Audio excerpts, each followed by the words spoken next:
지금 우리 학생들은 고교학점제 정말 귀에 못이 박히게 계속 듣고 있을 텐데 이제 9등급이 아니라 내신이 이제 5등급 제도의 첫 문을 연 첫 학년입니다. 대학의 입장에서 그간은 계속 9등급이었잖아요.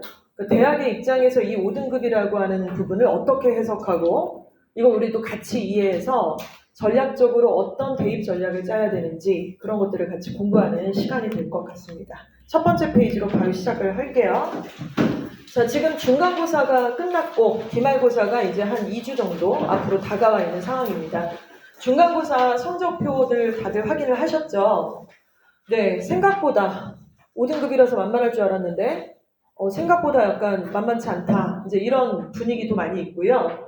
다행히 사실 9등급 제도였을 때는 꿈도 못 꿨을 것 같은데 좋은 등급으로 이렇게 스타트를 끊는 그런 학생들도 많이 있습니다. 근데 지금 제일 중요한 것은 지금 제목에서도 그대로 보여드리고 있는 것처럼 등급을 자꾸 표기하고 등급을 얘기를 하는 게 진짜 맞지가 않다. 이제 이런 말씀을 좀 드리고 싶어요. 이번에 사실은 아시는 것처럼 9등급제였으면은 4%까지만 1등급이잖아요. 그렇죠? 그런데 지금은 10%까지 1등급이 다 있습니다.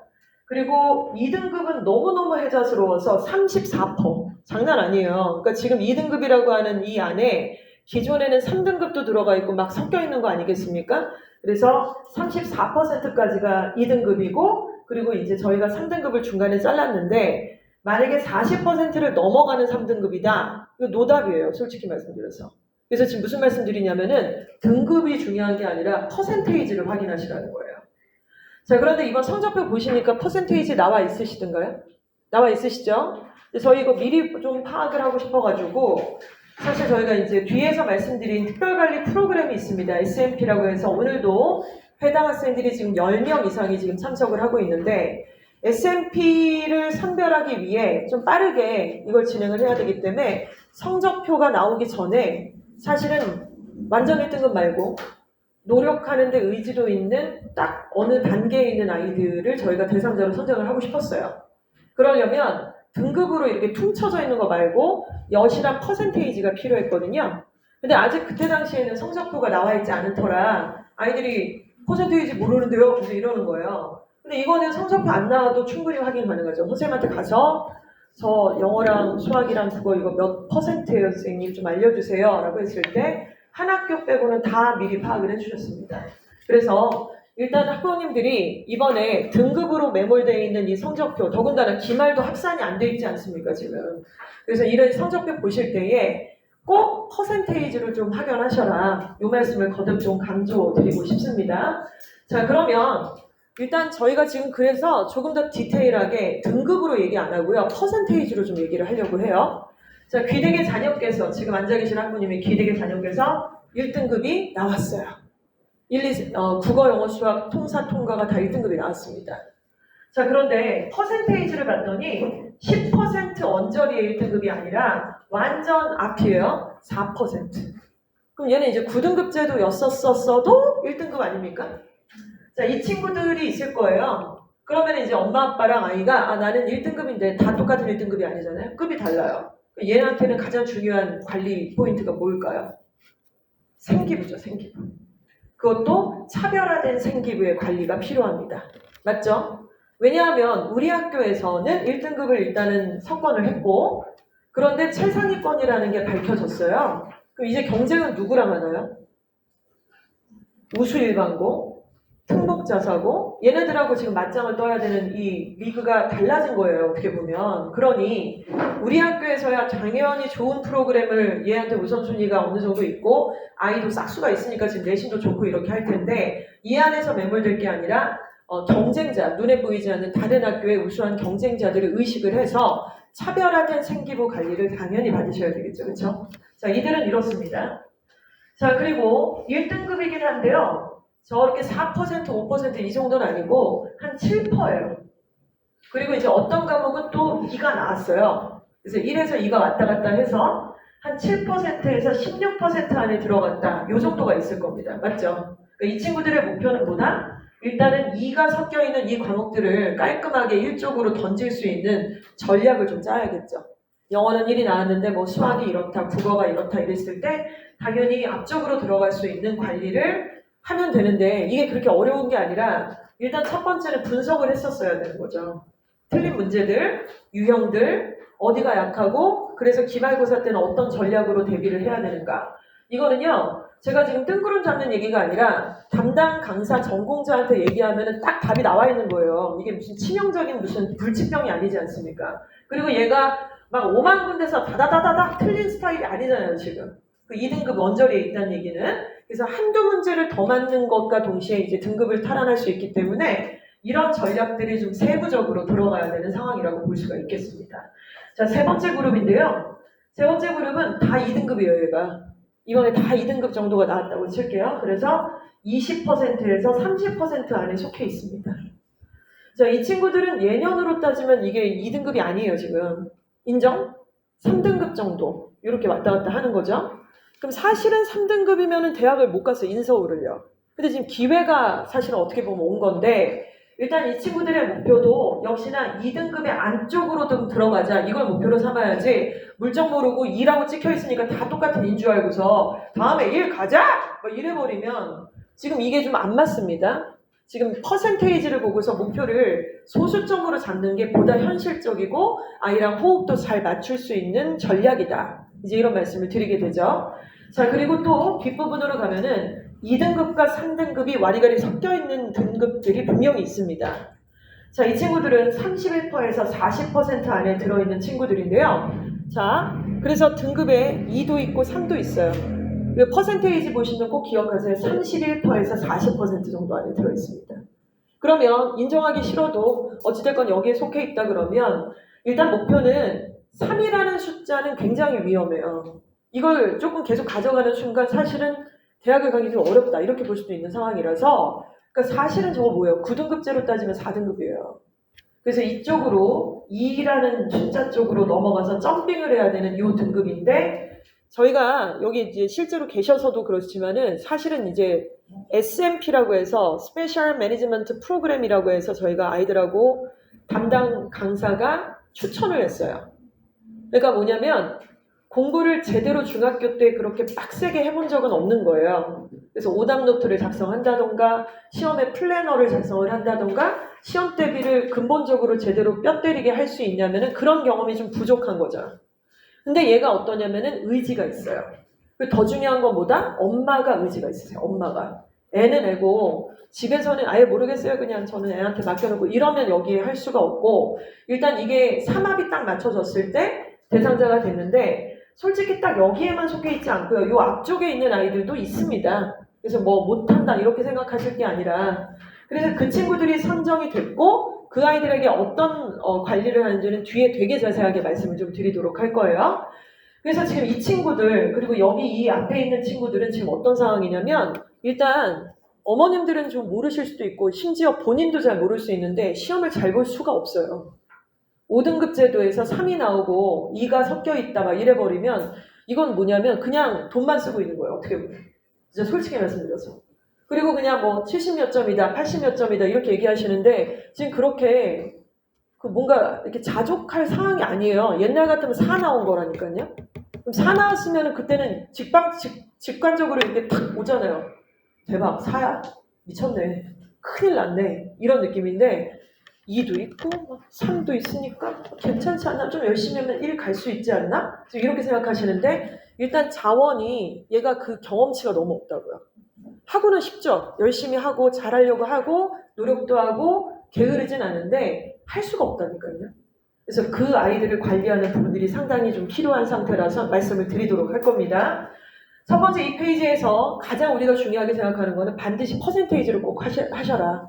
그래서 그 성적표를 가지고요. 이제 어머님들 노트 하나 꼭 만드세요. 파일을 만드셔도 좋고 노트를 하나 만드셔서 내 새끼 고등학교 1학년 1학기 중간고사의 과목별 퍼센테이지, 원 점수, 등급 이렇게 쓰시는 거예요. 계속 보셔야 돼요. 이게 좀 직면하기 어려운 현실이라도. 자, 그리고 내신 준비 방법과 결과에 대한 이유 분석 요거 말씀드렸잖아요. 이거는 담당 강사한테 얘기를 하면 이건 무조건 되는 부분이에요. 말씀드린 것처럼 어렵지 않습니다. 수학은 수학, 국어는 국어, 영어는 영어, 통사 통과는 뭐 학원 안 다니시면 지보고 분석을 하라고 하는 게 맞고, 타과목들도 타인이 누가 분석을 해줘서 이렇게 얘기하는 것보다는 사실 본인이 뭐가 문제점인지를 인지하고 상담을 하는 게 퀄리티가 너무 다른 거죠. 사실은 저를 비롯하여 지금 강사님들이 어떻게 하시냐면은, 저는 지금 이렇게 하고 있어요. 강사님들이 지금 거의 디폴트로 상담을 하는데, 제가 좀 인원수도 많고 다 할 수도 없고 해서 제가 시험이 끝난 직후에 이런 얘기를 했습니다. 먼저 카톡으로 나한테 상담 신청해. 중간고사 리뷰하고 싶은 사람 빨리 상담 신청해. 카톡 우선 순위대로 할 거야.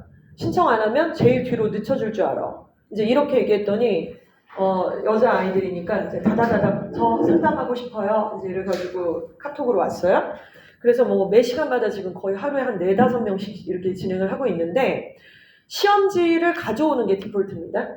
그래서 내신 시험지 가져와서 틀린 문제들 이렇게 분석해서 이렇게 보는데 기가 막혀요. 그러니까 본인은 뭐 실수였다고 그러고 뭐 어쩌고 저쩌고 이런 쌉소리들 하는데, 실수 그런 거 없습니다. 시험에 실수가 어디 있어요? 시간이 부족하다? 실력이죠. 모든 시험은 시간 안에 푸는 거예요. 그렇죠? 시간 안에 안 푸는 시험이 어디 있어요? 시간이 부족했다? 늦게 읽는 거죠. 읽는 속도가 느린 거죠. 어휘가 약하다? 어휘가 약하죠. 강한 애가 어디 있어요? 문법이 약하죠. 문법이 강한 애는 없어요. 20년 영어학원 했지만 문법 강한 애 본 적이 없습니다. 서울대를 보내놔도. 아무튼 그런 뭔가 이렇게 겉도는 얘기 말고요. 틀린 문제 유형마다 뭐가 문제인지를 아주 딥하게 들어가서 상담을 하는데 30분도 안 걸려요, 사실은. 그래서 거기에 맞는 솔루션을 주고 이렇게 주중 과제를 제가 주거든요. 그래서 그런 것들을 해와서 카톡으로 인증을 하고 이런 식으로 돌아가고 있는데, 지금 이 부분 말씀드리는 거잖아요. 이거 학원에 요청도 하시고 제일 좋은 건 애를 옆구리를 찌르세요. 애가 신청하는 거랑 엄마가 신청해서 얘랑 상담하는 거랑 분위기는 하늘과 땅 차이입니다. 그리고 그렇게 어머님이 뭐 옆구리 찔러갖고 아이랑 이렇게 상담을 한다고 해서 그 상담에 그렇게 효용성이 크지도 않아요. 그 상담 자체는 벌써 엄마가 주선했다라는 게 우리가 알거든요. 근데 아이가 신청했을 때는 애가 이제 몸이 달아있는 상태잖아요. 그러니까 얘가 할 거야, 너 이거 숙제? 하고 싶어요. 그래? 그러면 이제 선생님이 내주는 거 카톡으로 신청해서 이거 무조건 하는 거야? 근데 너가 만약에 바빠갖고 뭐 다음 주에 못하네 어쩌네 은근슬쩍 넘어갔다? 나 그럼 너한테 왜 안 했어? 이런 거 안 한다. 내가 니네 엄마도 아니고 뭐 했냐 안 했냐 막 이런 거 너희 더 이상 하고 싶지 않고, 그런 식으로 이렇게 진행을 해서 제가 지금 한 27명 정도 지금 관리를 하고 있단 말이에요. 전체 인원 중에서. 아무튼 간에 이거는 가능하다. 그래서 이거는 꼭 진행을 하셔야 된다. 말씀을 드리고 싶고요. 세 번째는 이렇게 계속 기말도 보고 2학기도 저렇게 시험을 보게 될 때 일단 대입을 위해서 우선순위를 좀 파악을 해야 돼요. 이제 모의고사도 보시고 할 거니까. 그래서 얘가 내신에서 잘 보는 과목들이 좀 있을 겁니다. 그쵸? 그러니까 자꾸 부족한 것만 보지 마시고요. 부족한 거 올려야 되는 건 맞지만 그 와중에 계속 점수를 좀 안정적으로 이 과목만큼은 그래도 좀 잘 나온다. 국어랑 영어는 잘하더라. 수학이랑 과학은 많이 뒤처지는데 혹은 수학은 또 잘하더라. 뭐 이런 약간 전략적인 부분들이 드러나게 돼 있어요. 그래서 그 부분을 파악하셔서 대입의 시작을 스타트를 탁 누르시는 겁니다. 자, 이 페이지를 일단은 가장 중요한 내용으로 일단 기본으로 설명을 좀 드렸고요. 자, 케이스를 좀 보시면서 말씀을 드리겠습니다. 9등급에서 5등급으로 바뀌었는데요.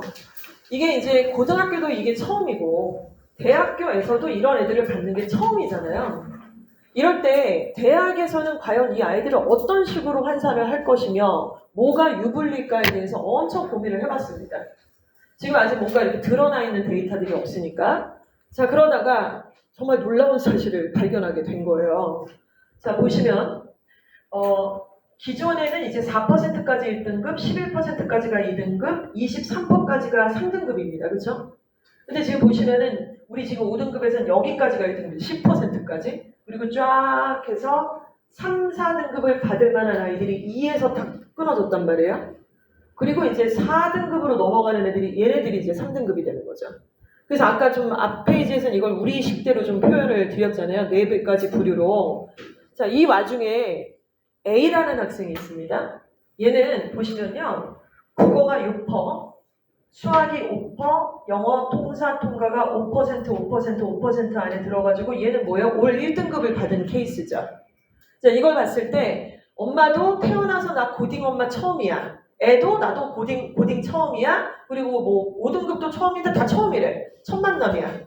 이제 이랬을 때 1등급을 받았으니까 박수를 치고 그냥 넘어갈 수도 있지만 이 친구 박수 칠 수 있죠. 근데 박수를 치더라도 뭔가를 알고 좀 쳤으면 좋겠습니다. 먼저 이 친구가 만약에 9등급 제도에서 저 퍼센테이지를 받았다 그러면은 얘 1등급입니까? 1등급 아니잖아요. 하나도 1등급이 아니에요. 그렇죠? 4% 안에 들어와야 되는데. 그런데 이 친구는 그러니까 올 해갖고 다 때려서 2등급 정도 나오는 아이였던 거예요. 그럼 2등급이면 보통 대학을 어딜 간다고 들으셨어요? 서영고 서성한이는 못 가요. 일반적으로. 그쵸? 국민대? 이 정도를 생각을 한단 말이죠. 근데 얘가 5등급이 되는 바람에 올 1등급이 돼버렸어요. 대박. 대박 사건, 진짜. 그래서 완전히 막 최상위권까지는 아니지만은 1등급이 돼서 1.0이라는 예쁜 숫자를 만들어버리게 됐으니까 이 친구는 어떻습니까? 시대를 너무 잘 만난 거죠. 와, 요때 딱 태어난 게 너무 얘는 신은 한 수였다, 진짜. 한 해만 일찍 태어났어도 좀 굉장히 복잡할 뻔했다잉? 약간 이렇게 됩니다. 두 번째 케이스입니다. B 학생은요, 국어를 말아먹었어요. 12%. 근데 이 친구 딱 보니까, 와, 수학 잘하네. 그리고 과학도 잘해요. 냄새 나죠? 지고집이 가장 센 남자 새끼 같아요. 그쵸? 엄마 얘기 잘 안 듣고 지가 하고 싶은 거 주로 위주로 하고 야, 너 이거 너무 약한데 국어도 좀 하고 영어도 해야지. 엄마, 내가 알아서 할게요. 그리고 이제 보통 지가 재밌어 하는 거 위주로 좀 하는 거예요. 수강하기 좀 강한 남학생 정도의 그런 냄새가 좀 풍기는데 이 친구를 믿어라 좋고 말도 잘 안 들으니까 뭐 어떡해요. 개입의 한계가 있어서 이렇게 뒀더니만 실제로 다 합쳐서 9등급 제도였을 때는 얘 굉장히 우수한 재원이에요. 1.6등급입니다. 그럼 굉장히 아름다운 숫자고 최상위권이라고 이제 거들먹거릴 수 있는 상태였는데 5등급이 됐더니 얘가 뭐가 되느냐? 1.2등급 이렇게 됐어요. 근데 1.6이었는데 1.2 됐으니까 좋긴 하죠. 저 숫자만 비교해봤을 때는. 근데 위에 학생하고 비교해보니까 어떠세요? 얘가 더 떨어지죠 지금. 5등급에서 이 0.2라고 하는 거는 큰 숫자의 의미가 있고요. 실제로 이 두 학생 A와 B를 비교해봤을 때는 아마도 중학교 때는 B가 더 우수하다라고 평가를 받았을 거예요. 얘 영재기 있다. 얘 지금 과학고 보내냐 이거 전주로 가야 되냐 우리? 막 이랬을 거예요. 근데 얘가 이제 그냥 일반고 갈래 엄마 뭐 친구들도 다 괜찮대 뭐 이래서 이제 숭실을 갖거나 뭐 대성을 갖거나 뭐 충암을 갖거나 이랬단 말이에요. 근데 이렇게 된 거지. 그래서 누가 더 유리하냐? 얘가 더 유리해요. 그러니까 어떤 차이가 있나요? 너를 띄면 안 된다는 거죠. 점수에 너를 띄고 있어요. 고른 분포가 안 나오고 있습니다. 이게 5등급의 의미예요. 자, C, D 학생을 한번 비교를 해보겠습니다. C 학생은요, 국어, 수학, 영어가 23%, 35%, 22%예요. 정말 위에 학생들 얘기하다가 이거 얘기하니까 숨이 턱턱 막힙니다, 지금. 그러니까 얘는 지금 어떻습니까? 국영수에 대한 심화나 학원이나 아니면 고등학교 준비 모의고사 같은 거 중딩 때 한 번도 본 적도 없는 것 같아요. 제가 보기엔. 그냥 저러고 증산중학교, 상신중학교 나온 거예요. 그 학교에서 내신 잘 본다 어쩐다 하면서. 그리고 고등학교 와서 공부를 좀 하려고 했는데 이렇게 공부 나름 했거든요. 이주화도 다니고 H2도 다니고 막 이렇게 다녔어요. 근데 점수는 아무튼 이렇게 나온 거죠. 왜냐면 미천이 너무 없는 거예요. 얘는. 얘가 잘 나오면 좀 문제가 있죠, 사실은. 그럼 다른 애들은 뭐 어떻게 되는 거예요? 미리부터 했던 애들은. 대신 이 친구는 통사 통과를 6%를 딱 찍습니다. 얘 캐릭터 나오네요. 제가 그냥 생각해 보건데 되게 성실하고 우직하고 착한 여학생이에요. 느낌이. 국영수는 이제 기본이 너무 안 돼 있고 저거는 이제 암기하고 막 필기하고 반복하고 막 해가지고 잘 본 거예요. 아주 성실한 친구입니다. 근데 반대로 이 세 가지 주요 과목이 잘 나왔는데 통사 통과를 못 봤다. 걔는 진짜 약간 싸가지 없고 좀 이렇게 성실하지 않은 그런 친구인 거예요. 그래서 걔는 그런 애들 엄청 혼나야 돼요, 사실은. 맞습니다. 자, 그런데 이 친구랑 비교해봤을 때 D 학생은 어떻습니까? 얘는 국어를 좀 잘해요. 국어가 그래도 20% 안에 들어왔고 영어도 좀 곧잘합니다. 자, 그런데 보시면 수학이 막 정말 안드로메다 끝까지 갈판이에요. 지금 35%까지 막 늘어지고 자빠졌고. 자, 그리고 통사 통과도 어떻습니까? 뭔 일이 있나 봐요. 중3 때 사귄 애랑 헤어졌던지 뭔가 있었어요, 얘가. 그래갖고 얘는 보시는 것처럼 9등급 제도에서는 2.8이었는데 1.6이 나왔고 9등급 제도에서는 3.2였는데 2.2등급 정도로 이렇게 마무리를 짓게 됩니다. 자, 두 학생이 별반 큰 차이가 없다라고 생각하실 수도 있지만 특히 지금 D학생 같은 경우는 뭐 사실은 영어를 그래도 14%까지 하니까 보통 아이들은 자기가 잘하는 거에 좀 집중돼 있거든요. 특히나 중학교 때는요. 그래서 나 그래도 영어 잘하잖아. 약간 이런 게 있는데 전체적으로 대학 입시의 관점에서 봤을 때는 C 학생이 훨씬 더 우수한 상황이 존재를 한다는 것입니다. 그래서 A, B 학생을 비교하시고 C, D 학생을 비교하시면서 결과적으로 보다 고른 성적 관리가 필요하다. 이 말씀을 좀 드리고요. 따라서 지금 고르지 않게 분포가 좀 돼 있다고 한다면 실제로 1학년 과정에서는 당연히 전략적으로 안 되는 과목들을 빨리 앞쪽으로 좀 불러와서 고른 성적 관리로 5등급 제도에서 좀 뭔가 불이익을 당하지 않게끔 그렇게 관리가 지금 들어가야 된다는 말씀을 드리게 되죠. 여기까지 괜찮으십니까? 자, 자녀분은 어디에 속하세요 도대체? 네? 뭐 어딘가 있겠죠. 이게 퍼센테이지는 조금 다르지만은 결국에는 이 정도 안에 적혀 있지 않으실까 싶습니다. 자, 이렇다면 지금 2028 고교학점제의 대학 입시 개편 방향과 준비에 대한 얘기로 한번 거시적으로 얘기를 좀 해보도록 하겠습니다. 2028 대학 입시 제도 개편에 따른 전형 개선 연구라고 해서 이제 공문이 나왔었어요. 5등급이 되다 보니까 동점자가 너무 많은 거예요. 얼마나 많겠어요, 전국적으로. 학교에도 많아 죽겠는데. 그러면 칼이 그래도 좀 예리했던 9등급으로 잘게 쪼개서 그룹핑을 그래도 9개로 만들었던 터가 있었는데 이걸 굉장히 뭉뚱한 칼로 듬성 잘라가지고 다들 자기가 어느 등급, 어느 퍼센테이지에 속해 있는지를 모르는 상태에서 대학은 과연 예리한 칼을 어디다 들이대느냐 봤더니 교과 전형, 종합 전형, 논술 전형, 수능 전형으로 일단 좀 보겠습니다. 우리 서부학부는요, 고3 됐을 때 원서 쓰시는 그 6장을 대체로 교과와 종합을 섞어서 쓰셔야 해요. 교과와 종합을 섞어서 쓰십니다. 뭐 어느 집 애가 종합으로 6장을 썼다. 그거 옛날 얘기예요. 옛날 얘기. 우리 애들하고 맞지도 않고요. 종합과 교과를 와리가리 섞어서 쓰셔야 되는데 교과는 보통은 숫자로 이렇게 대학을 보냅니다. 내신 등급 그리고 수능 최저. 종합은 서류평가죠. 그렇죠? 근데 이게 고교학점제가 되면서 이게 섞여버렸어요. 순수한 교과, 순수한 종합이 더 이상 큰 의미가 없는 막 짬뽕이 되어 있는 전형으로 지금 섞이게 됐는데 그 짬뽕의 구성을 지금 설명을 드리려는 것이죠.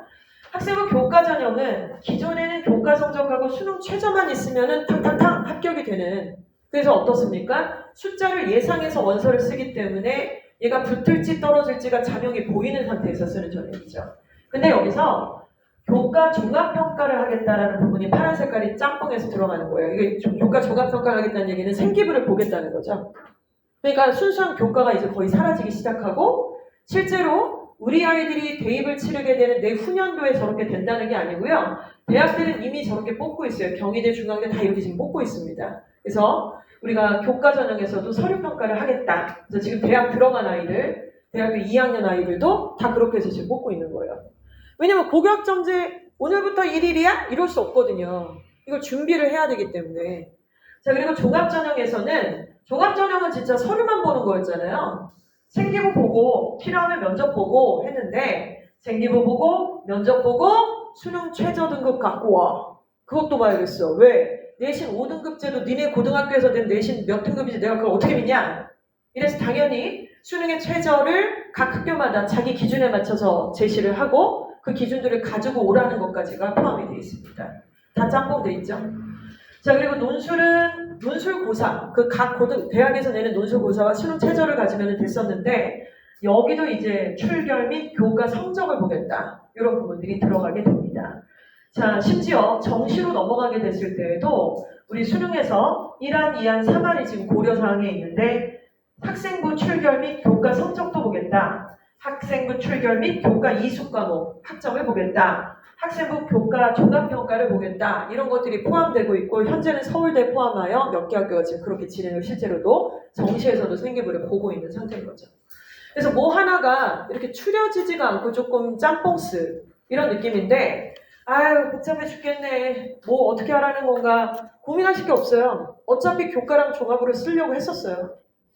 그렇잖아요. 종합으로만 쓰려고 하지도 않았고 교과로만 쓰려고도 않았고 그렇게 썼을 때 되게 비전략적입니다. 원래가 교과 종합으로 우리는 준비를 해야 되는 거니까 뭐가 더 불리하고 이런 상황은 아니에요. 하던 걸 그냥 하시면 되는 상황입니다. 자, 지금도 말씀드렸던 경희대나 성대, 자, 중앙대 등이 교과 전형에서 학생부 종합 전형의 색깔들을 그대로 반영하고 있다는 말씀을 드렸습니다. 자, 이 중에 선택 과목이 되게 중요해요. 2학년에 정말로 어떤 선택 과목들을 선택해서 비로소 3학년에 무슨 학과를 선택했는지에 대한 라인들, 이게 굉장히 중요합니다. 자, 두 번째는 교과 세특. 자, 너무 중요하죠. 그래서 이때 이제 우리 수행평가가 쏟아지게 나오고 또 탐구보고서 발표들을 하라고 하는 시기들이 나오죠. 근데 기존의 학년들하고 좀 다른 것은요. 우리 아이들이 지금 학점제란 말이에요. 학점제. 학점제가 뭐냐면 학기별로 끊어진다는 뜻입니다. 그래서 생기부를 마무리한다는 건 보통 1년의 마지막에 이게 2학기 겨울방학 끝나고 나서 이제 막 그때 마무리하고 과목별 세특도 마지막 마무리 쓰고 뭐 이런 상황이에요. 물론 1학기, 2학기가 구별되어 있지만 학교마다 담당 강사, 선생님들마다 좀 이것들을 1년에 몰아서 하는 경우들도 상당히 많았는데 지금은 그게 아니라 그냥 1학기별로, 2학기는 2학기별로 독립적으로 지금 진행을 하기 때문에 이번에 여름방학 끝나고, 여름방학 끝나고 아니죠. 기말고사 끝나고 여름방학식 전까지 그러니까 1학기 세특 만드는 게 굉장히 열심히 진행을 해야 되는 거예요. 자, 이거를 꼭 일정을 좀 챙겨주시기 바랍니다.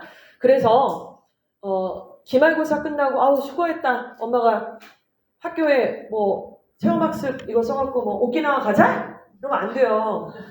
여름방학식 전까지 꼼짝도 하지 마세요. 진짜로. 웬만한 거 또 수정하고 또 쓰고 해야 되는데 그때가 더 바빠요. 그러니까 기말고사 딱 끝나고 나서 하루만 딱 놀고 그리고 그 기간 동안 발표할 것들 준비하고 스카 가서 진짜 한두 시까지 다 마무리해야 되고 발표 연습해야 되고 안 되면 다시 또 해야 되고 또 수정해서 다시 보완해야 되고 이거 끼깔나게 마무리하는 시즌이 오게 됩니다. 수행평가 미친 듯이 준비를 해야 되는 게 맞고요. 이런 시즌이 기다리고 있죠.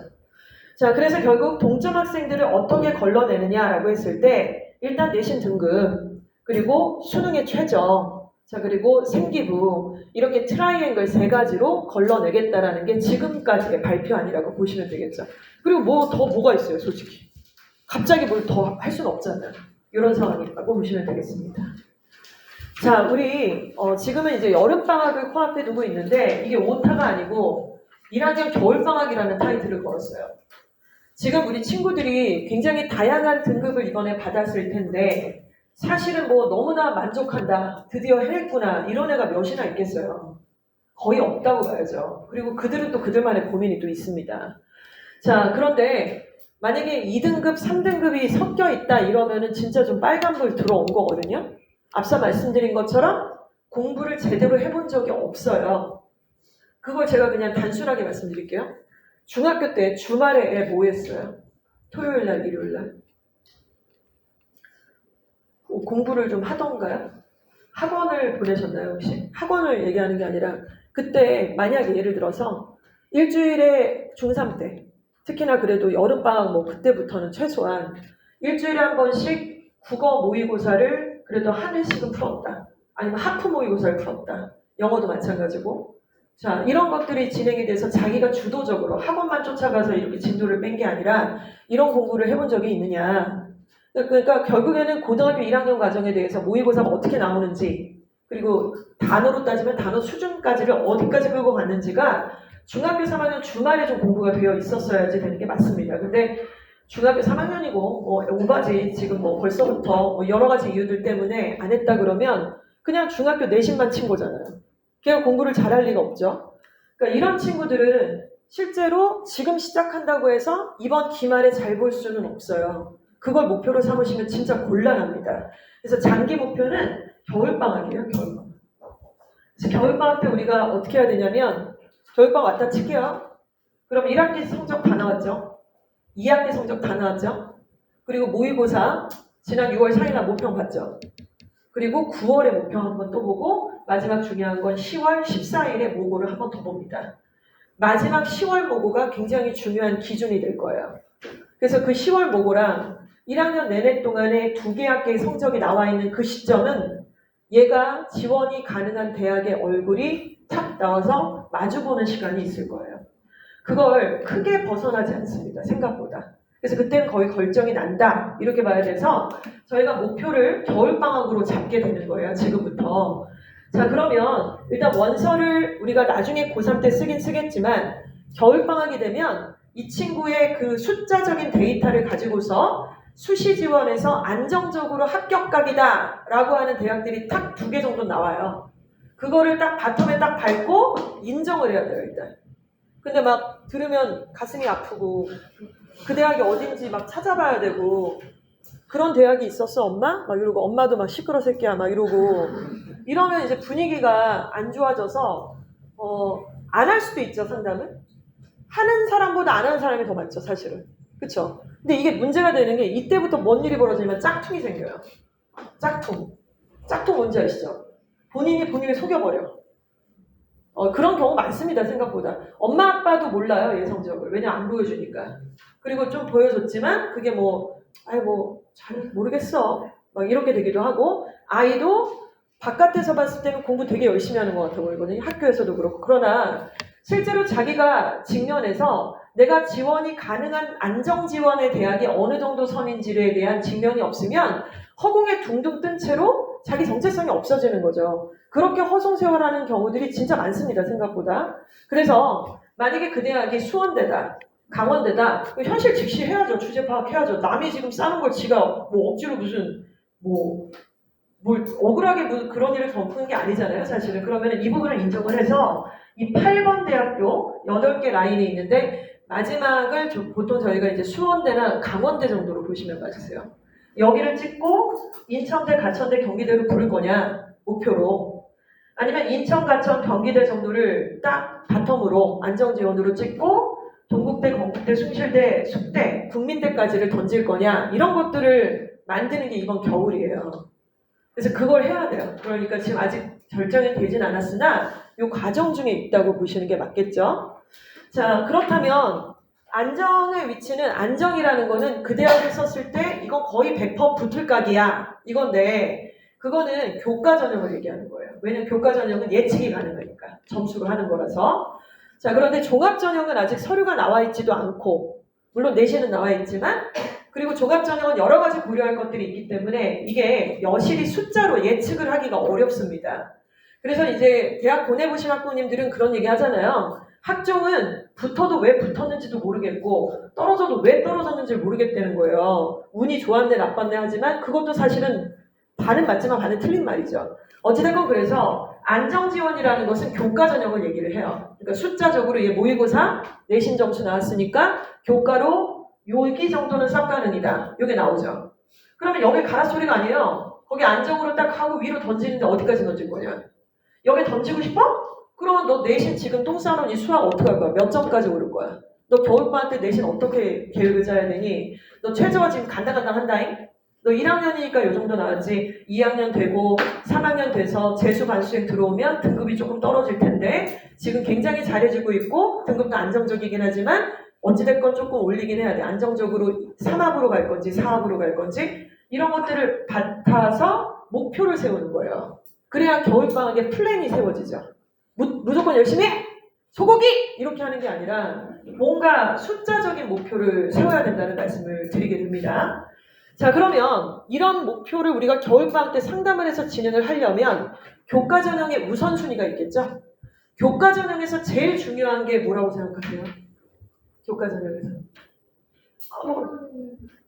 그렇죠. 뚝뚝스. 예. 우리가 교과 전형을 쓴다는 거를 얘기할 때는요, 2학년 언니들도 3학년 언니들도 보통 뭐라고 얘기하냐면 내신이요 이렇게 얘기해요. 그리고 교과를 쓰고 싶지 않아 하는 아이들도 내신이 나쁜데 웬 교과? 아니 내신이 안 좋아서 지금 정시로 가네만 하는데 웬 교과 같은 소리 한다 이런다고요. 근데 교과 전형은 생각보다 수능 최저가 훨씬 중요합니다. 왜냐하면 우리가 교과 전형이 내신이 안 중요하다 이런 얘기는 아니에요. 내신이 일단 돼야지 쓰긴 하는 거니까. 근데 예를 들어서 국민대학교의 어떤 특정 학과를 지원할 때 교과로 쓰는 아이들이 예를 들어 합격 컷이 예를 들어 2.1이다, 1.9다 이렇게 나왔다라고 칠게요. 3년치 데이터를 봤더니. 그런데 3.8이 쓰고 이러진 않을 거 아니에요. 그쵸? 그래서 내신이라 고만고만하고 합격률을 계산해가지고 생각이라는 게 있으니까 거기 썼을 텐데 실제로 발표가 나게 되면 수능 최저를 조건까지 만족을 해서 그 학교에 한 번에 합격하는 애들이 없어요. 생각보다 45%? 50% 정도? 이 정도밖에 안 되는 거예요. 그러니까 어떻게 되죠? 돌죠. 광탈. 최저를 못 맞췄는데 내신은 되는데 탈락. 그러니까 돌아요. 최저 맞춘 애들. 근데 이 중에서도 또 다른 데 또 붙었대. 그럼 또 돌아요. 돌죠. 이렇게 돼서 실제로 교과 전형의 핵심은 뭐다? 최저예요. 최저. 최저를 그렇게 쉽게 못 맞춰요. 생각보다. 그런데 반대로 얘기하겠습니다. 최저를 애가 맞췄네. 이거는 진짜 엄마한테 박수 쳐줘야 돼요. 왜냐면 애는 그 정도까지 개념이 있을 수가 없어요. 학교 다니면서. 그 주변 분위기도 우리 동네가 그래도 공부를 좀 시키고 학구열이 당연히 높은 동네긴 하지만 대치동은 아니잖아요. 목동도 아니고. 그래서 정시가 뭐 이렇게 된다 이런 데도 아니란 말이죠. 이런 분위기에서 저는 현장에서 계속 있잖아요. 고3이 되면 수능 공부라는 것들을 제대로 하는 아이들이 반에 25명 중에서 2명, 3명, 4명, 많은 학교는 혹은 1명? 개판이에요, 개판. 수능 날까지 그 에너지를 가지고 가서 최저를 맞춘다? 이건 집에서 엄청난 단도리를 한 겁니다. 엄청난 화이팅이 있었던 거예요. 어머님들 지금 고1이니까 이렇게 설명에 자주 오시고 지금 열정도 막 눈도 굉장히 장난 아니에요. 이걸 하고 막 이러는데 방금 2학년 설명했거든요. 완전 다운돼 있어요. 3학년은 설명이 하지도 않아요. 오지도 않으니까. 근데 이렇게 돼요. 그래서 이 에너지를 애뿐만 아니라 엄마도 이거를 가지고 가서 같이 진행을 한다는 게 생각보다 그렇게 쉽지는 않습니다. 최저는 어머님이 맞춰주시는 게 맞다고 생각을 해요. 그런 분위기. 이 최저 제일 중요하고요. 그 다음에 등급이에요. 내신 등급. 그리고 아까 보신 것처럼 학생은 교과 전형인데도 불구하고 계열적과 선택 과목을 본다고 말씀을 드렸었죠. 그렇죠? 그리고 교과 세부 능력 특기사항까지 챙겨야 되고 자 그리고 학생부 종합전형 같은 경우는 서류평가를 하게 되는데 우리가 또 반대로 이런 생각을 해요. 일단은 내신에 상처가 좀 있는 상태에서의 아이들이 종합전형을 얘기를 하게 되면 야 종합전형에서 제일 중요한 게 뭐야? 서류요. 활동이요. 활동이 그렇게 중요하긴 하죠. 그러나 우리는 특목고가 아니잖아요. 우리는 뭐 그렇게 막 대단한 그런 게 아니잖아요 지금. 우리한테는 내신 등급이 제일 중요해요 사실은. 근데 여기도 학생부 종합전형에서도 지금 내신 등급은 5등급이잖아요 사실은. 그래서 수능 최저 조건이 또다시 중요한 그러니까 이게 2학년하고 1학년이 중요도가 좀 다릅니다. 그래서 수능 최저 조건이 여전히 중요하고 내신 등급 또 성적 분석 계열 적합 선택 과목 이게 너무 중요하죠. 계열 적합 선택 과목 교과 세특 창체 활동 중요합니다. 예를 들어 뒤에도 보여드리겠지만 공과 계열을 선택을 하겠대요, 학생이. 그런데 2학년 선택 과목에 물리가 없어. 근데 종합은 또 쓰겠대. 말이 앞뒤가 안 맞는 거예요. 이렇게 써서 합격했던 사례가 과거 한 5, 6년 전에는 있었습니다. 지금은 그 친구의 생기부는 읽지도 않아요. 그래서 이거를 우리가 알고서 계열 적합성에 맞는 선택 과목을 맞춰야 된다. 이런 말씀을 좀 드릴 수 있습니다. 자, 그래서 실제로 이런 거죠. 지금 1학년 아직 생기부는 한 글자도 안 써 있을걸요? 그쵸? 아직 백지 상태예요. 이제 막 쓰기 시작하는 건데, 이제 특히 여기 이제 여학생들도 많이 있는데, 특히 여학생들이 전공뽕이 너무 강해요. 전공뽕. 1학년 때부터. 엄마가 의대 갖고, 간호대, 생명공학! 막 이래요. 뚜껑 열었더니 2등급이에요. 못 가요. 못 갑니다. 그걸 현실을 직시하세요. 자꾸 고집해서 피곤하게 하지 말고 서로. 일단 지금은 계열을 정하시면 되죠. 계열을 정하시면 돼요. 근데 1학년 생기부터 막 영어에도 의대가 들어가 있고 막 국어에도 막 의학 계열에 막 의대가 들어가 있고 막 간호학과가 들어가 있고 완전 에바예요.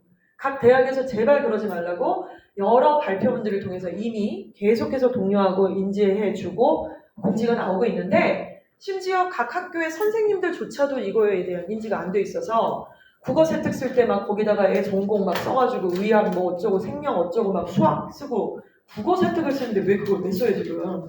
더군다나 공통 과목인데 이거 안 맞아요. 그래서 이거 저희가 얘기하는 게 아니라 공문 다 보시면 나와 있어요. 중앙대, 경희대에서 다 이미 발표했고 어떻게 써야 되는지 샘플 예시까지도 보여주고 있는 상태입니다. 자, 그래서 일단은 계열은 정하실 수 있죠, 그렇죠?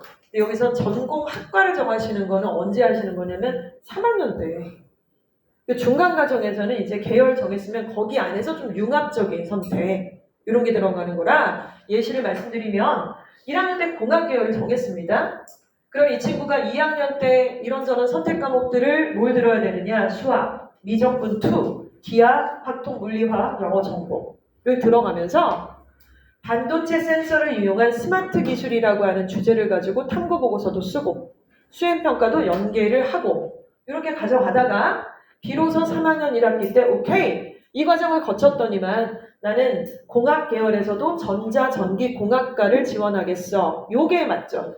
이렇게 가져가라고 이 모든 틀을 다 짜놓은 거예요. 상경입니다. 상경 계열을 정했어요. 1학년 때.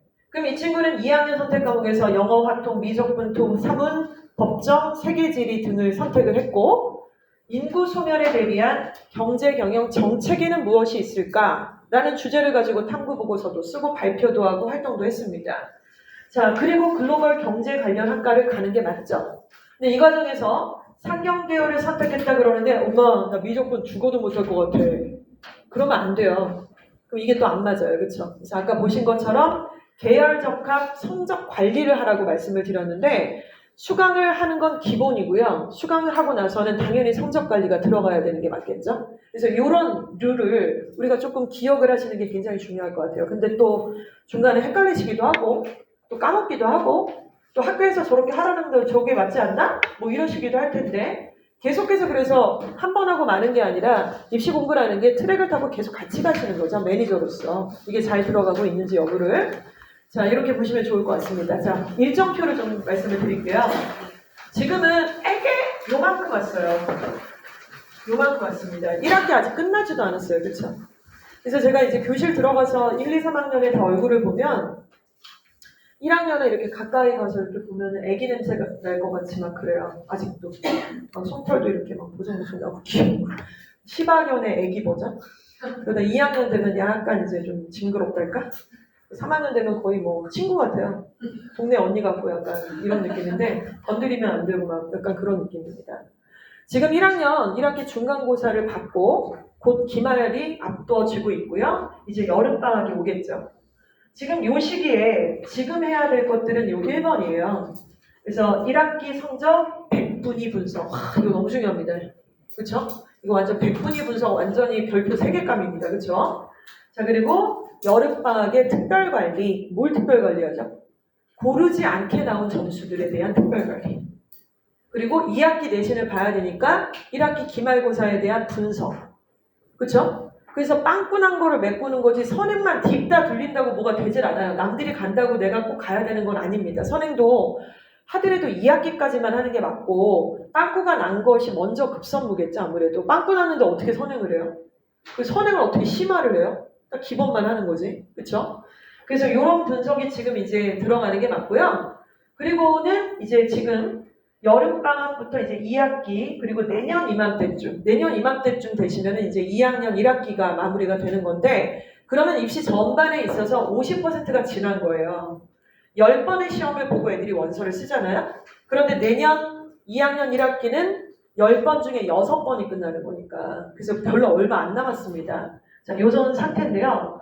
요 2번에 해당이 되는 이제 여름방학 끝부터 2학기, 그리고 겨울방학, 내년 1학기까지는 과목별 내신 성적을 분석을 하는 거죠. 자, 그리고 모의고사 성적 분석하고 성적의 우수 과목들을 통해서 지원학과를 연결한다. 이게 무슨 말이냐면 1학년 때는 제가 아무리 말씀드려도 애들도 그렇고 어머님, 아버님도 아직 준비가 안 돼 있으셔서 얘가 지금 어느 특정 학과를 좀 고집할 수도 있고 좋아할 수도 있고 희망할 수도 있죠. 이런 것들을 못 버려요. 왜냐면 시험을 많이 보지 않았기 때문에 2학기 때 올릴 거고 올려야 된다라는 그런 생각 굉장히 좋지 않습니까?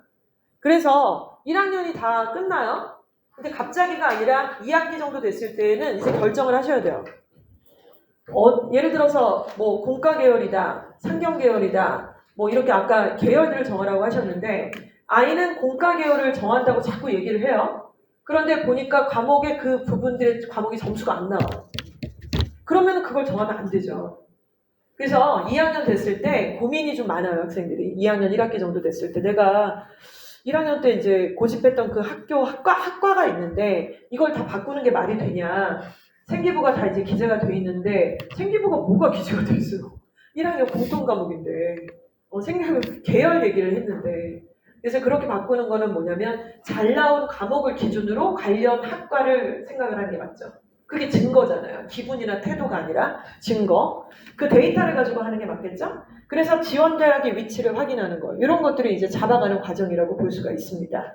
그리고 이제 2학년 여름방학부터 3학년 1학기까지 원서 쓰기 직전까지는 그때는 이제 선택 과목이 이제 와장창 들어가고 또 잘하는 과목들을 더 잘하게 만드는 전략이 지금하고 좀 달라요. 지금은 고른 분포, 이게 중요하지만 이때는 선택 과목들이 다 개별적으로 다르게 깔려 있기 때문에 과목별로 전략을 내신을 다시 짜야 돼요. 그때는 지금하고 똑같지 않습니다. 그리고 10월 14일에 2학년 마지막 모의고사, 이때가 제일 중요하죠. 3학년 직전 들어가는 모의고사니까요. 그리고 이제 겨울방학 전략 짜고 육모 확인하고 뭐 이런 식으로 하고 3학년 때는 원서 쓰기 직전에 해야 될 생스튜드들이 기다리고 있습니다. 긴 여정까지 미리 이렇게 다 본다라는 것들이 쉽지는 않으니까요. 일단 지금은 여름방학 직전이시잖아요. 그래서 지금 자녀분들하고 이렇게 같이 오시는 학부모님들 많이 계시는데 일단 여름방학을 준비를 하셔야 되고 그 첫 반은 중간고사, 기말고사의 퍼센테이지를 분석하셔라. 그리고 6월 4일에 모의고사 봤잖아요. 그렇죠? 성적표 아직 안 나왔죠? 성적표 곧 나옵니다. 그 성적표를 분석을 하셔야 돼요. 근데 육모가 좀 쉬웠어요. 쉬워서 너무 그거를 맹신할 것은 아니지만 그렇지만 또 잘한 건 잘했다고 얘기를 해주시길 꼭 바랍니다. 아유, 야, 쉬웠댄다. 잘 본 것도 아니야? 진짜 어머님한테 아버님들도 여기 계시지만 이렇게 시컷 음식 같은 거 막 해갖고 제철 막 꼬막이랑 무쳐갖고 나물이랑 해가지고 막 이렇게 막 쭉 해갖고 막 해줬더니 니네 엄마는 한식은 잘해. 다른 건 진짜 별로 맛도 없는데 막 이러면 미쳤나 이게 이럴 거 아닙니까. 우리가 잘하는 거에 대해서 충분히 잘한다고 얘기를 해주는 게 맞죠. 그래서 아이들이 너무 칭찬을 못 들어갖고 칭찬 듣는 거에 되게 어색해하고 공부 자존감이 많이 떨어져 있는 경우가 너무 많기는 하더라고요. 그 말씀을 이따가 드리도록 하겠습니다. 자, 공부. 자, 1학년, 고등학교 1학년 상담. 지금 보시면 이제 저희가 작년에 지금 현재 2학년 올라가는 아이들을 대상으로 여름, 겨울마다 이제 상담을 하는데 제일 중요한 상담은 사실 겨울이에요. 겨울에는 이미 한 학년의 모든 내신과 모의고사가 다 나와 있거든요. 그래서 이번 여름방학 때도 우리 고1 학생들, 어머님들, 자녀분들하고 상담할 거예요. 근데 그건 1학기 성적이니까 온전한 뭐 데이터라고 하기엔 조금 부족함이 있죠. 근데 1학년 다 끝나고 나서 겨울방학 때 엄마, 아빠, 우리 딸, 우리 아들이 다 오셔서 1학년에 대한 리뷰를 같이 하시는 그런 상담들을 저희가 진행을 하는데 117명이 작년에 참석을 했더라고요. 1학년만. 근데 이 상담을 신청해서 자기 성적을 깐다는 거는 그냥 아이 입장에서 다 보여준 거예요. 그 쉽지 않지 않습니까? 그걸 누구한테 보여주겠어요, 사실은? 그게 어떤 의미인지 저희는 정말 잘 이해를 하고 있어요. 얘가 이걸 나한테 다 보여줬구나, 진짜. 성적표, 생기부까지 다 싹 다 보여준 거잖아요. 정말 되게 이 친구들이 이걸 저희한테 제출했다는 거는 뭔가 해보고자 하는 의욕이 있다는 거예요. 분석을 받고 싶고 기꺼이 내가 뼈 때리는 말도 듣겠다. 분석을 해서 내가 이것들을 2학년의 어떤 기조로 삼고 싶다. 이런 아이들인데 이 117명의 아이들의 기본적 공통점은 의지는 있는데 굉장히 집요하게 들어가 보니까 이런 문제들이 있더라고요. 일단 기본적으로 공부를 위한 기본 요소를 모르는 경우들이 꽤 많았어요. 그리고 공부 방법을 모르는 경우, 그리고 문제풀이 방법을 모르는 경우. 그래서 이 중에 보니까 저희가 집계하기로는 52명은 1학년 내내 동안 4번의 내신을 봤는데 시험 범위를 정확하게 모르더라고요. 대충은 알아요. 대충은 알아요. 예를 들어서 제가 담당하고 있는 학교의 경우는 부교재가 들어있는데 이게 지문이 다 들어가는 게 아니라 몇 과에 몇 번은 안 들어간단 말이에요.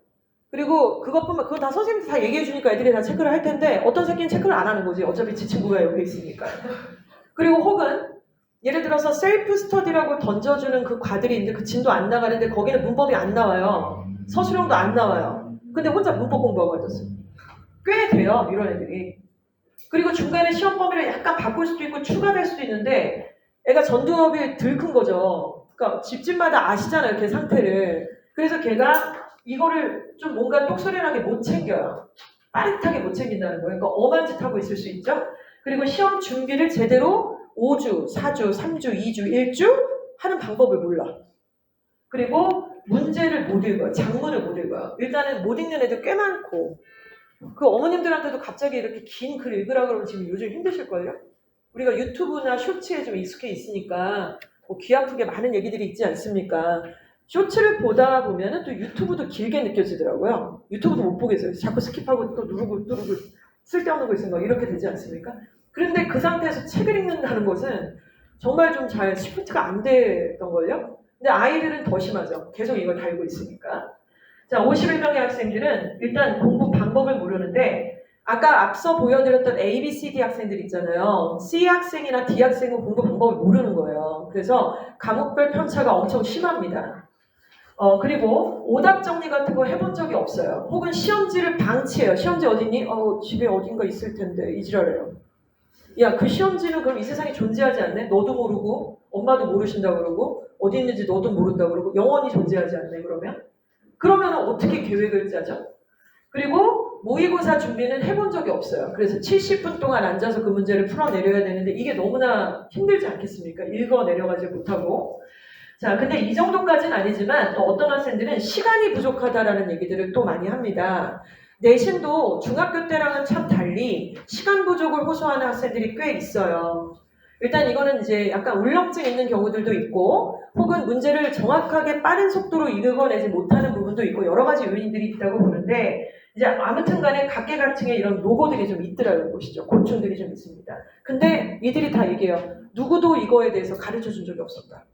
안 가르쳐 주잖아요. 그냥 냅다 수업만 해버리고 잘하는 애들은 우쭈쭈하고 못하는 애들은 왜 성실하지 않았어? 이런 식으로 접근하니까 뭔가 이렇게 동상이몽이고 뼈 때리는 이렇게 집요함이 어떤 레시피가 안 들어가는 느낌? 이런 것들을 저희가 이제 거듭 알게 된 거예요. 그래서 알면 뭐예요? 뭘 관리를 해야 될 거예요. 그래서 SMP라는 걸 만들었어요. 자, 23명이 선택이 됐습니다. 각 강사들한테 추천하라 그랬고 학교별 2명인데 저는 이제 인원이 좀 많아서 5명을 추천을 했어요. 자, 그래서 내신 영어와 수능 영어를 목표로 하는 거고요. 해당되는 학생들은 다 그럴 건 아니고요. 좀 앞쪽에 있는 아이도 11%에 있는 아이도 있어요. 제가 추천한 아이 중에는. 근데 아무튼 31%에서 40% 안에 들어간 아이들이고 얘네는 영어 내신이 2나 3 정도에 몰려 있습니다. 자, 이 친구들 좀 빨간불 들어온 거예요, 사실은. 그래서 이 친구들은 영어 내신을 이쪽으로 가자! 이게 목표예요. 그래서 이 목표를 우리가 달성하기 위해서 노력을 하는데 이거는 지금 저희가 이제 담당 강사가 하는 게 아니에요. 이쪽은 강사들이 합니다. 이쪽은 다 강사들이 해서 컨텐츠를 준다거나 뭔가 관리를 한다거나 수업적인 면모를 보여준다고 한다면 얘네는 앞서 보신 것처럼 이런 게 안 돼 있잖아요. 이거는 좀 그러니까 건강검진 했더니 여기저기가 다 난리가 난 거예요. 그래서 그거를 어느 한 부위만 한다고 되는 게 아니라 그래서 이거는 운영팀이 합니다. 지금 이제 피터쌤을 아시는 분들도 계시겠지만 이제 프로그램을 다 짰고 일주일에 한 번씩 미팅을 해요. 그리고 지금 2주차 지났어요. 2주차 지나서 오늘도 지금 5명 정도 일주일에 한 번씩 상담을 하게 되는데 이 친구들은 지금 시작했어요. 6월 달에. 그러면 이번 기말은 잘 보겠지? 아유 이러면은 진짜 안 되죠. 이제 시작했는데 뭘 잘 봐요 지금. 그래서 7월에 변화의 시작이 됩니다. 여름에 이제 이 1학년의 1학기 내용에 상담이 들어갈 거예요. 성적표 나오니까 6월 모고 성적표랑 같이 해갖고 그리고 10월 달에 10월 14일에 또 모고를 봅니다. 1학년 마지막 시험이겠죠? 그리고 겨울방학 때 상담을 해서 지금 이 과정은 보시는 것처럼 하나, 둘, 셋, 넷, 다섯, 여섯, 일곱, 7개월의 여정을 저희가 보고 있는 거예요. 7개월. 그래서 아이들이 기본적인 공부의 역량들, 공부의 태도들, 습관들, 방법들을 맞춰주는 그런 과정들을 하게 되고요. 겨울방학이 관건이죠. 이때 이제 역전을 하기 위한 이런 대비들이 들어가서 2학년 3월 모고에서는 영어 2등급, 그리고 내신도 2등급, 이걸 목표로 하게 됩니다.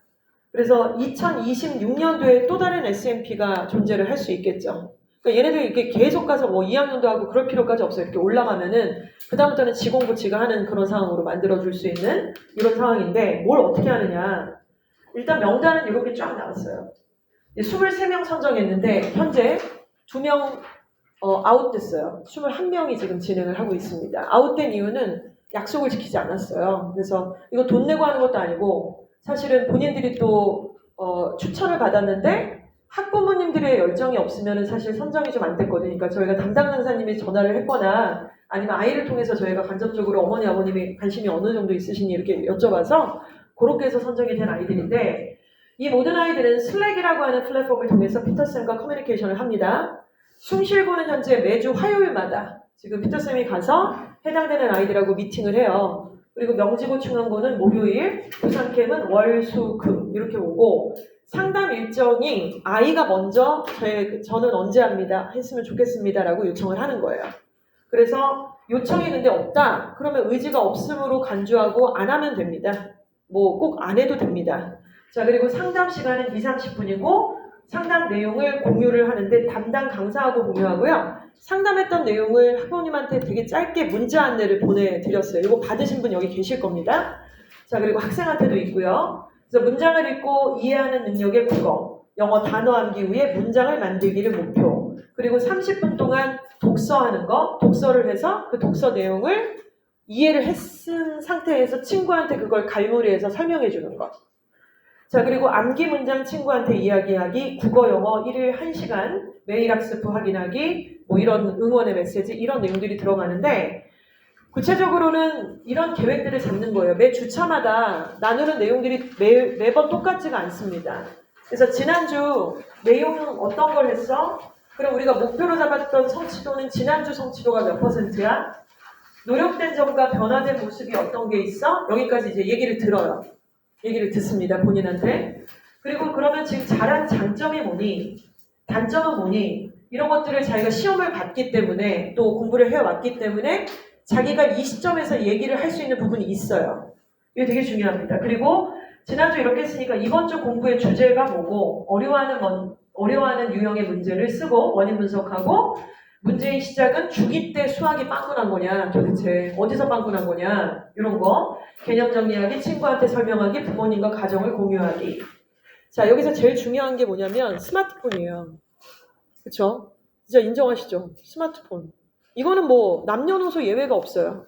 스마트폰이 있는 순간 공부를 할 수는 없습니다. 그 애들이 더 잘 알아요. 그래서 이제 이 SMP 아이들이 너무 귀엽고 너무 사랑스러운 게 이제 피터쌤이 스마트폰에 대해서 이렇게 첫 미팅 때 얘기를 했단 말이에요. 전체 OT를 하고 1주차 미팅을 지난주에 했고 2주차 미팅을 이번 주에 시작을 하는데 이제 스마트폰 얘기를 처음에 오리엔테이션에서 막 얘기를 했어요. 이게 어렵다 공부를 하기가. 그렇지 않냐.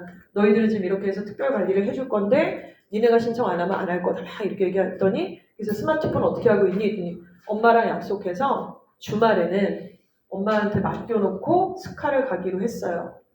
아, 너무 귀엽잖아. 애가 지가 내가 뺐으면 이건 또 골치 아프잖아요. 그게 아니라 애가 일을 했다는 게 진짜 너무 귀엽습니다. 그래서 스마트폰 관리하고 책도 이게 국어 비문학지만 저도 읽으면 너무 어려워요. 사실은 기본 배경 지식이 있고 없고를 떠나서 기본 배경 지식이 없더라도 읽을 수 있는 게 비문학이어야 되는데 그 구조 자체가 굉장히 길기도 하고 문제를 읽어 내려간다는 게 쉽지가 않은데 아이들이 그런 걸 읽으려면 사실은 독서가 좀 기본이 돼야 되잖아요. 그래서 소리를 내서 눈동자를 그 줄구를 따라가면서 읽고 읽은 내용을 누구한테 설명할 수 있을 정도까지. 그래서 하루 30분, 20분 독서, 소리내서 읽기 이걸 하더라고요, 얘가. 그래갖고 지들끼리 이제 짝짓기 해서 저는 로마한테 이거 제 책 얘기해 줬어요. 둘이 짝짓기 해서 책 얘기해 주기로 했어요. 뭐 이렇게 하고 숭실 애들은 둘이서 제 친구 얘도 하면 안 돼요. 뭐 이렇게 끌고 들어와고 또 같이 하고 이렇게 너무 잘하고 있습니다. 애들이 되게 좋아요, 생각보다. 자, 그래서 아까 어디로 빵꾸가 났는지를 보자 그랬잖아요. 어디에서 빵꾸가 났느냐. 수학이 아까 전에 아까 ABCD 학생들 보시면 수학이 완전히 말아먹은 애들이잖아요. 35%. 이거는 어딘가 빵꾸가 나 있는데 수학학원 가면 다 선행만 하라고 그러니까 뭐 선행을 하지 후행을 하지 않잖아요. 후행은 이미 끝났잖아요. 그걸 할 수 있는 방법이 없어요. 정상적인 어떤 이 커리큘럼 안에서는. 그러니까 다들 선행을 하는데 알고 보면 얘는 사실 중학교 2학년에서 벌써 빵꾸가 제대로 났네. 이때. 그래서 개념 자체가 빵꾸가 나 있는데 유형을 어떻게 풀겠어요, 사실은. 그리고 고등학교 와갖고 막 문제풀이 하라 그러는데 어떻게 풀어요? 근데 그러니까 당연히 더 구멍난 부분으로 돌아가서 제대로 개념을 익히고 그 다음에 유형학습을 하고 문제풀이를 해야 되는데 지금 얘네들이 고1이니까 급하다고 생각하실 수도 있지만 언제 중2로 가서 중3을 겪고 고1로 가냐 하시겠지만 실제로 얘네들의 지력이 중2랑 똑같지는 않습니다. 더 발달돼 있죠. 그렇기 때문에 중2로 가서 이 과정을 거쳐오는데 2년이 걸린다는 뜻은 아니에요. 그래서 이 부분에 대해서 사실은 좀 다시 집어서 제자리로 돌려놓는 행위가 반드시 필요하다. 과외를 시키시든 학원에 따로 특강을 들으시든 간에 선행에 그렇게 목숨 걸어서 저는 사실은 잘 본 애들 본 적이 없는데요. 아니 여태까지 점수를 못 받았어요. 걔는 지나온 거가 지금 빵꾸 났다는 얘기인데 또 선행을 시키면 어떡해요. 그거를 바탕으로 해서 이걸 짚고 넘어가야 되는데. 그래서 이 친구들의 문제점들이나 자기가 취약하다고 느끼는 건 여러 가지가 있는데 예를 들어 선생님 저 단어 외우는데 시간이 너무 많이 걸려요. 이런 경우도 있고 그리고 저 줄글로 되어 있는 국어의 비문학이라든가 지문을 읽는 게 너무 어렵습니다. 도 있습니다. 그래서 저희가 여기 PDF 파일에 깨알같이 공부 방법에 대한 파일들을 다 만들어놨어요. 생각보다 굉장히 알차고 계속 업데이트를 하고 있어서 이것들을 아이들한테 주는 거죠. 근데 제가 지금 추천했던 친구 중에 11% 학생이 저 SMP에 들어간 친구가 있는데 걔를 왜 선정했냐면 걔 11%인데 1등급 거의 조금 더 벗어난 거잖아요. 옛날로 따지면. 네, 지금 따지면. 근데 걔가 얘기를 해보니까 공부를 해본 적이 없더라고요. 중학교 때. 근데 되게 성실하고 센스가 있어요. 그래서 제가 보기에는 이거를 하면 너무 좋을 것 같아서 걔를 추천했고 나중에 얘기를 해서 야 사실 이게 성적권이 이러해서 너가 들어가기에 조금 나 이거 다 아는 건데 뭐 이럴 수도 있는데 너 어떻게 생각하냐 이런 내용들을 할 건데 근데 자기는 정말 자기한테 필요하다고 생각한대요. 그래서 이제 거기 안에 들어가서 미팅을 했는데 이런 내용들이 얘가 줬을 때 걔가 제가 보기엔 지금까지 퍼포먼스가 제일 좋은 것 같아요. 대박인데요 쌤? 이거 저 너무 해보고 싶어요. 이러고 지금 하고 있습니다. 결과가 좀 궁금해지기도 합니다. 자, 이런 과정이고요. 자, 주간 학습 계획도 마찬가지입니다. 주말에 아이들이 학원에 많이 쏠려 있을 수도 있는데 주말은 수능 공부를 시킬 수 있게끔 세팅을 하시는 게 굉장히 중요하죠. 특히 2학기 때부터는 굉장히 좀 중요하다. 이런 말씀을 좀 드릴 수 있습니다.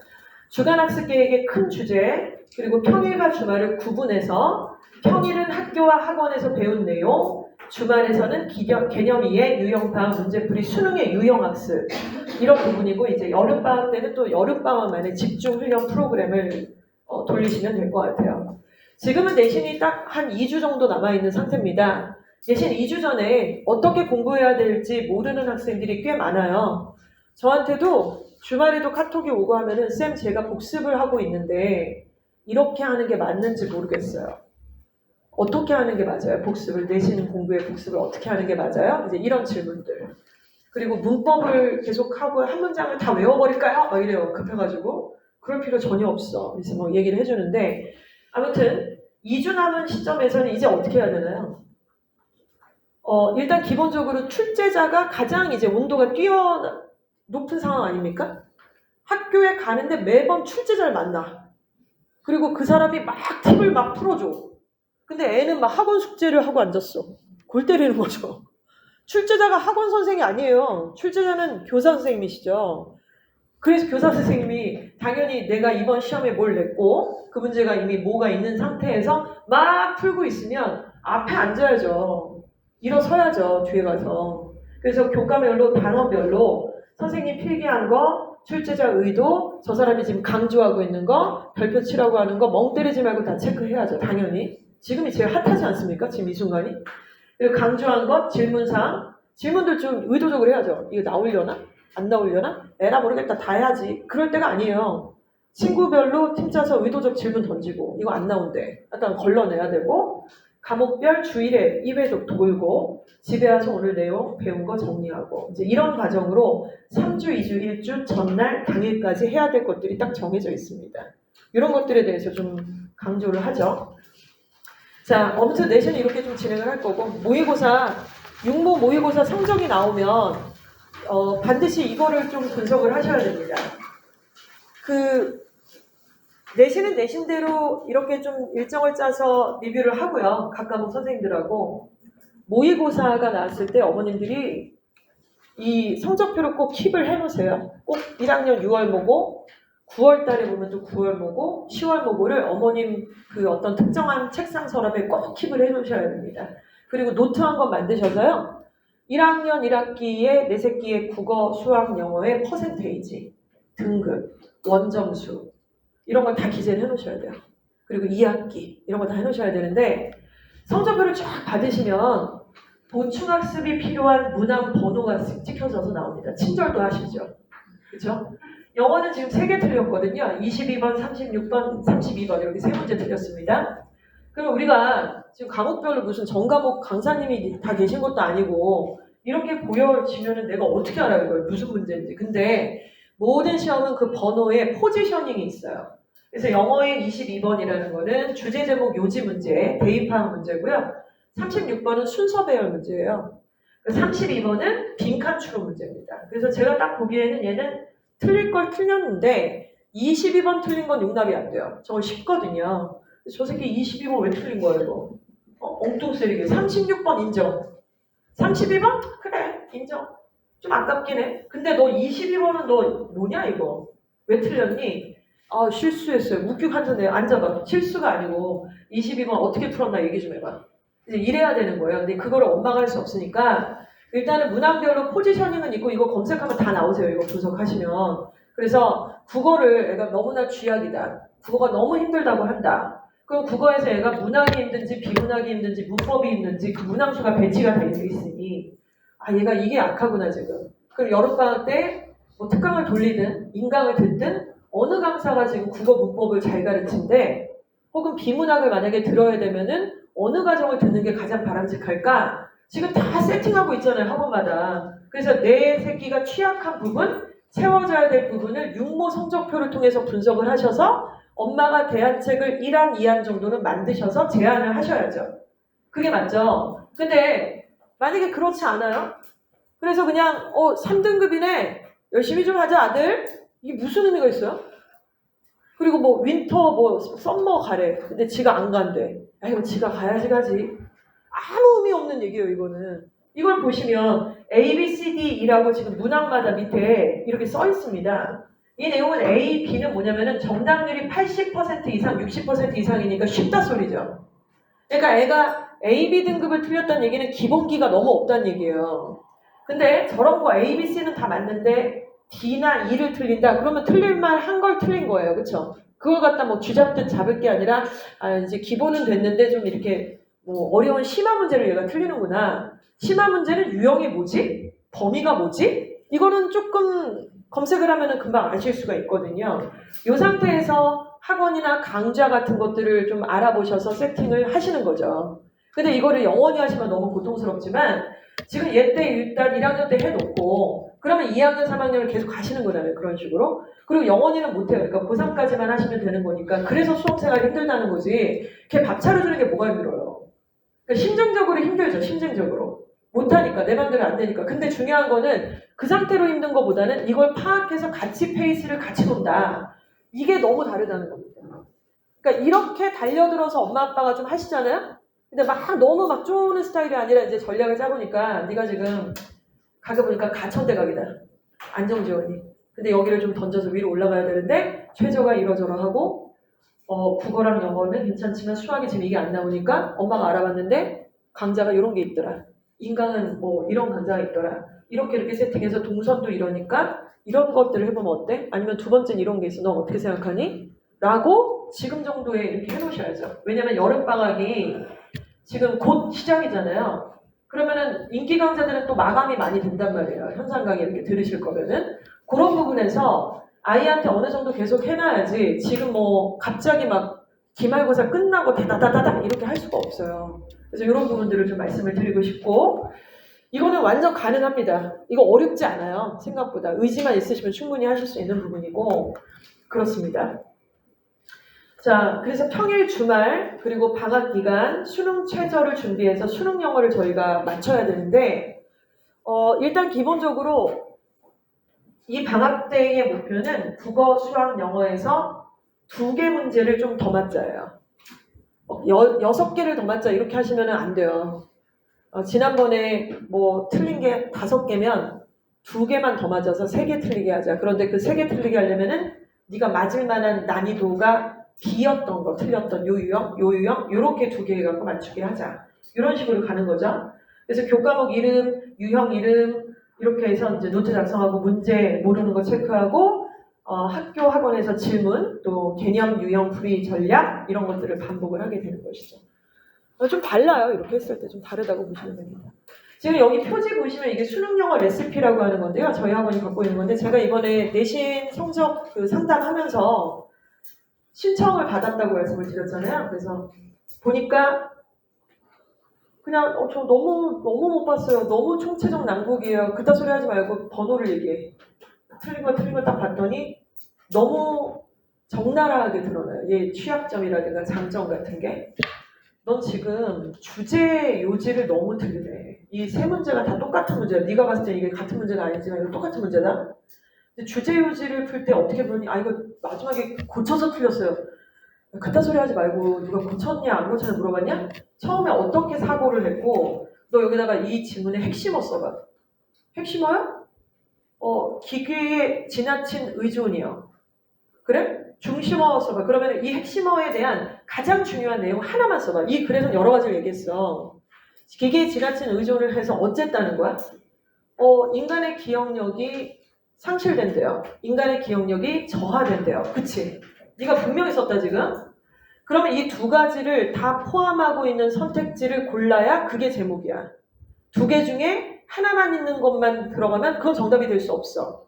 근데 문제는 금조가 네가 생각한 정답이 떡하니 데스티니 이런 느낌으로 그걸 기다리고 있지가 않아요. 그래서 나는 이렇게 썼는데 딱 들어맞는 게 없네? 이게 선택지 5개죠. 그러니까 이게 사실은 객관식의 약간 오류 같은 거예요. 서술로 풀라 그런 게 훨씬 의미가 있지만 어쩌겠어요. 그거 우리가 고칠 수는 없잖아요. 그러면 5개 중에 오케이 핵심어 있네 중심 내용 없음. 핵심어 있네 중심 내용 삑사리. 중심 내용이 있는데 핵심어가 없네? 소거법을 하다 보면 2개가 남습니다. 그럼 2개가 비슷한 것 같지만 내가 쓴 핵심어와 내가 쓴 중심 내용에 보다 더 1도, 2도 정도 기울어져 있는 것을 고르는 거예요. 근데 그렇게 연습을 해본 적이 없어요.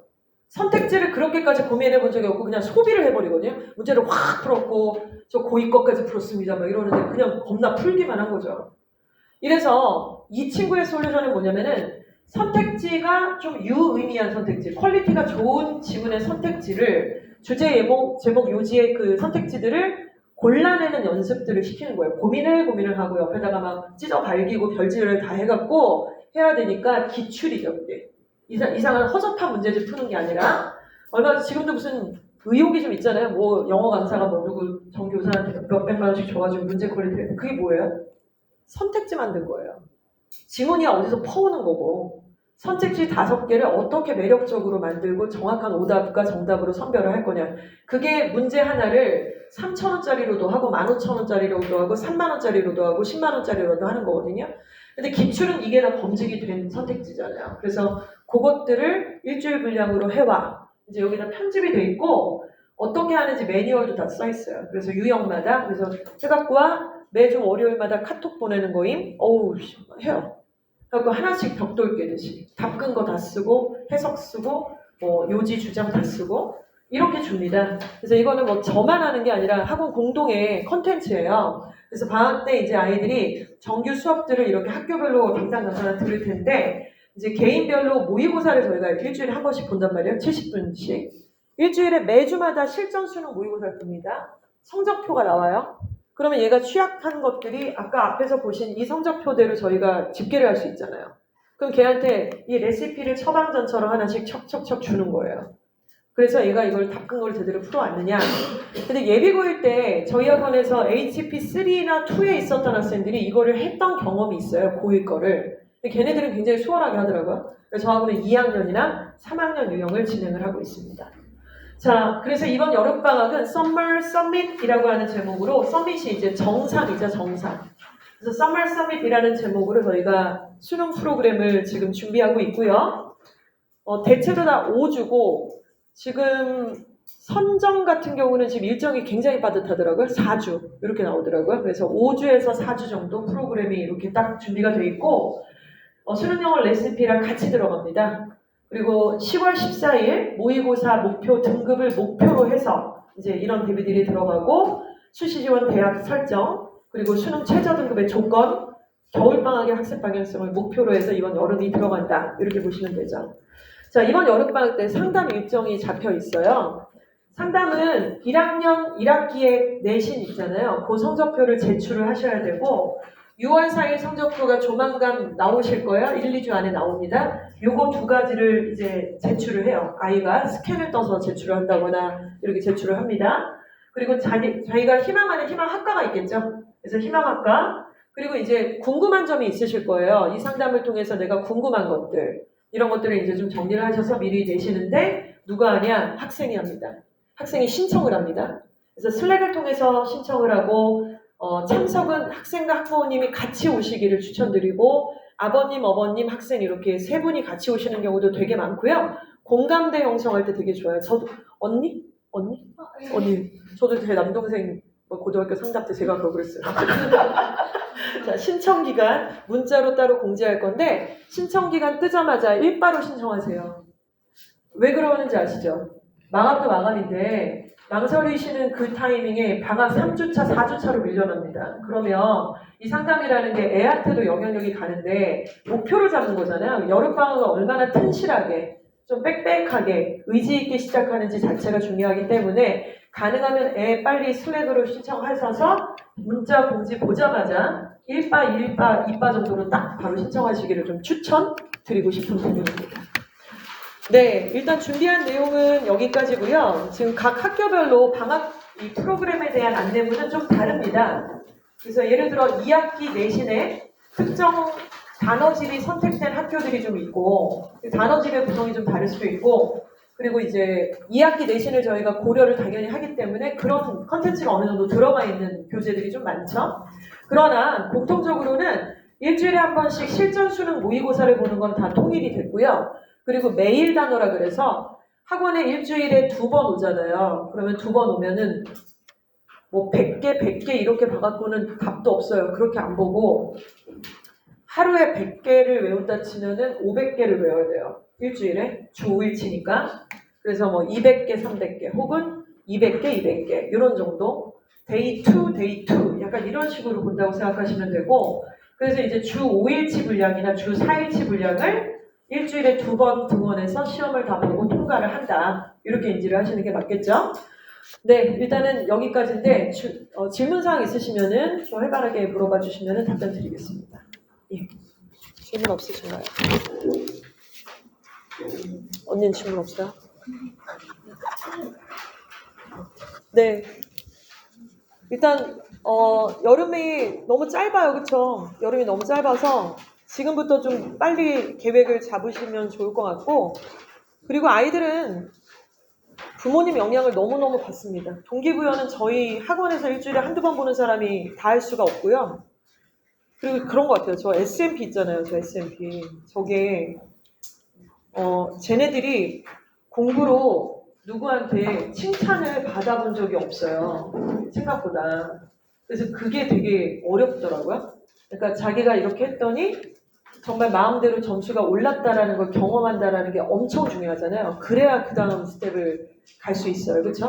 그러려면 못하면 못하는 대로 잘하면 잘하는 대로 이 상태를 딱 인정해 주는 것부터 시작을 해야 되는데 제가 상담을 하다 보니까 제가 담당하는 학생들 이제 상담할 때는 제가 어머님한테 꼭 여쭤보거든요. 어머니 우리 금쪽이 장점이 뭐예요? 근데 제가 오은영 박사가 아니니까 저 같은 사람이 물어보면 학습적 장점이라고 이해를 하셨나 봐요. 저는 그냥 일반적 장점을 여쭤본 건데 그러면은 10명 중에 10분 중에 한 8분은 장점을 얘기하는 것처럼 하다가 결국 단점을 얘기해요. 착하긴 한데 들떨어졌어요. 뭐 순하긴 한데 뭐 독한 게 없어요. 그래서 문제예요. 약간 이러시고. 그럼 제가 어머니 장점 물어봤는데 왜 단점 얘기하세요? 다시 기회를 드릴게요. 다시 장점 얘기해 주세요. 글쎄요. 모르겠네. 막 이러는데 진짜 웃긴 거는 그리고 나서 제가 그 아이랑 상담하잖아요. 100% 똑같아요. 너 정말 이거는 예외가 없던데요? 너무 놀랐어요. 그래서 내 자식도 나가면 나랑 똑같이 저러겠구나. 이게 진짜 무섭다. 내가 하는 짓을 똑같이 하는구나, 제가. 그래서 너는 장점이 뭐야, 금조가? 저요? 한 번도 들어본 적이 없는데요. 그러니까 어느 순간부터는 장점을 들어본 적이 없는 거예요. 초등학교 때, 유치원 때는 들었겠지. 밥 잘 먹네? 막 이러고. 그림 잘 그린다! 막. 축구 잘하네! 근데 어느 순간부터는 겁나 핀잔만 들은 거야. 막 불성실하다. 핸드폰 왜 보냐. 공부를 네가 하는 거냐, 마는 거냐. 막 이러는데 얘네들이 그거를 귓등으로 듣는 것 같지만 이 공부를 하게 됐을 때 지금은 직면을 했잖아요. 1학년 내신을 받아버렸잖아요. 한번. 그 상태에서 공부 자존감이 떨어져 있고 효능감이 없어요. 내가 이걸 했을 때 될 거라는 생각을 안 해요. 그리고 약간 부족한 것만 계속 얘기하는 거예요. 이게 생각보다 되게 치명적이에요. 할 때 되게 어려워요. 동기부여하기가. 그거부터 막 해야 되는데 저 같은 경우는 또 막 그런 걸 그렇게 잘 못해요. 막 울면 사진 찍는다. 나중에 놀린다. 협박한다 너. 나중에 너 3학년 돼서 너 이거 갖고 놀린다. 그만 울어. 막 이러는데 좀 어렵습니다. 그래서 일단은 집에서 어려우시겠지만 그 공부 자존감은 학원에서 선생님 제 말은 안 듣는데 선생님 말은 잘 거짓말하지 마세요. 어머니 말을 안 듣는데 저희 말을 왜 들어요, 걔가. 그냥 어른이니까 이렇게 들어주는 척 하는 거지.